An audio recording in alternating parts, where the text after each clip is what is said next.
Recently Kurseong ঘুরতে গিয়ে কি খেয়েছিলাম চলো আজকে তোমাদের সাথে শেয়ার করি। এখানে পৌঁছেই সকালে ব্রেকফাস্ট করতে ঢুকেছিলাম এই হোটেলটাতে। সকালে কিছু না খেয়ে বের হওয়ায় সবার খুব খিদে পেয়ে গিয়েছিল, তাই শুরুটা করেছিলাম 1 কাপ চা দিয়েই। তবে খাবারের প্রচুর অপশনস থাকায় অর্ডার করে নিয়েছিলাম গরম গরম লুচি সবজি, আলুর পরোটা, চিকেন চাউমিন, চিকেন মোমো আর পাহাড়ের স্পেশাল ম্যাগি। ওভারঅল প্রত্যেকটা খাবারই খুব টেস্টি ছিল।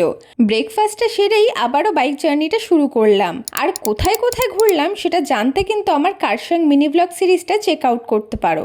এরপরে ঘোরাঘুরি সেরে নিচের দিকে নেমে শুকনায় পৌঁছে ঢুকেছিলাম এই রেস্টুরেন্টে। প্রায় বিকেলই হয়ে গিয়েছিল, তাই 1 কাপ চা আর সাথে বাটার টোস্ট অর্ডার করেছিলাম। কিন্তু স্বাভাবিকভাবেই এগুলো খেয়ে পেট না ভরায় 1 প্লেট ভেজ ফ্রাইড রাইস আর আলুর দমও নিয়েছিলাম। লাঞ্চ সেরে সন্ধ্যের মধ্যে শিলিগুড়ি পৌঁছে রাতে ডিনারটা করতে গিয়েছিলাম এই পাঞ্জাবি ধাবাতে।